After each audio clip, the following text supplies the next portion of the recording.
History is a graveyard of empires, and the culprit behind the fall of some of the greatest civilizations in human history wasn't a sword, a famine, or a plague.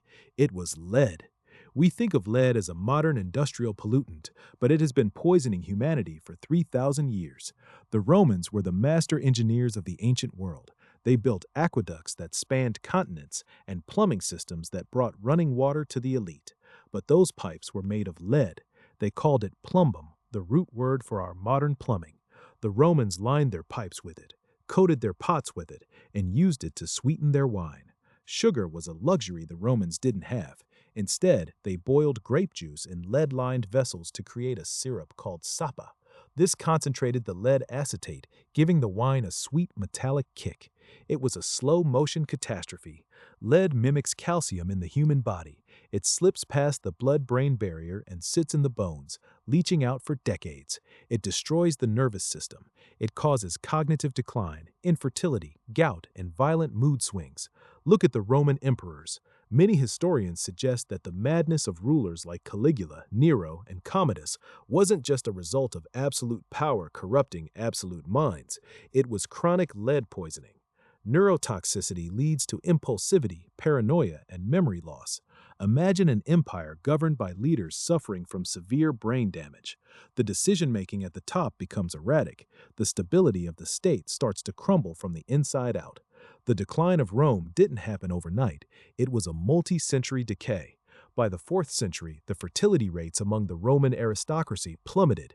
Lead causes miscarriages and infant mortality. When the ruling class stops reproducing, the power structure becomes brittle. They relied on mercenaries to protect their borders because they no longer had the manpower or the focus to maintain their own legions. The pipes were a silent killer, weakening the intellectual and physical health of a civilization that dominated the world. But this wasn't just a Roman problem. Fast forward to the 18th century, to the British aristocracy. The Georgian era is known for its refinement, its art, and its intellectual breakthroughs, but it was also the era of leaded crystal decanters. The wealthy drank port wine from glasses with up to 30% lead content. As the wine sat in those decanters, the lead leached into the liquid. Researchers have analyzed the skeletons of aristocrats from this period.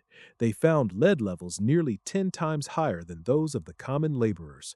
The madness of King George is a famous historical anecdote, often attributed to porphyria, but modern studies suggest it was lead poisoning.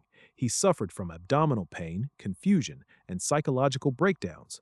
When the head of an empire is essentially suffering from heavy metal toxicity, the policies, the wars, and the governance of that empire suffer as well.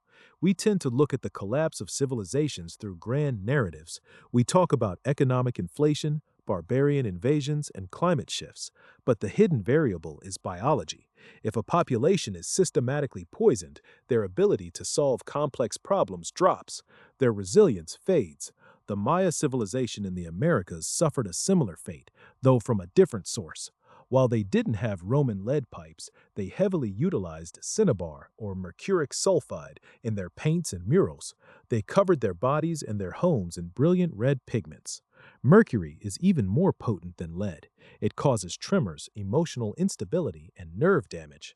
As their environment became increasingly saturated with mercury, the mental acuity of their architects and priest kings declined exactly when they faced the mounting pressures of drought and deforestation.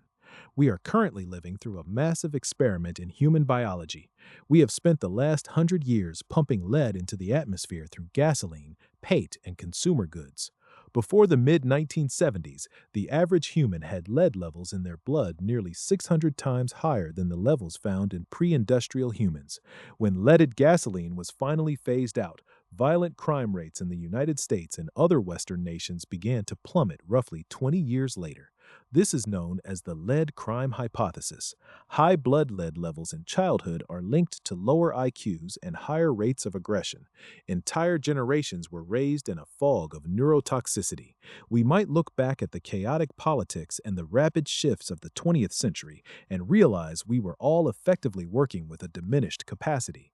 Civilizations don't just fall because of external enemies, they fall because they lose the capacity to sustain themselves. When the water becomes poison, when the luxury goods become toxins, and when the leaders are effectively hallucinating from heavy metal buildup, the end is inevitable.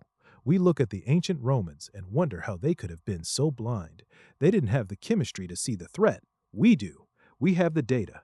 We know exactly what causes cognitive collapse, yet we continue to rely on industrial processes that introduce toxins into our food, our water, and our air. Are we any different? We have traded lead pipes for microplastics, PFAS, and industrial pesticides. We are still effectively building our homes and our systems out of the materials that destroy our biological potential. History isn't just a record of dates and battles, it is a biological warning. Every civilization that has collapsed has left behind a chemical signature in its soil, its bones, and its sediment layers. The question isn't whether we have the technology to avoid the fate of the Romans. We do. The question is whether we have the collective intelligence to recognize that our progress might be the very thing poisoning our future. If we don't pay attention to the invisible toxins shaping our behavior today, we might find ourselves as just another layer of sediment for the next civilization to dig up and wonder, what were they thinking? The collapse of the future won't be caused by a lack of resources. It will be caused by a lack of sanity. And that, as history has shown us, is something that can be drained away one drop at a time.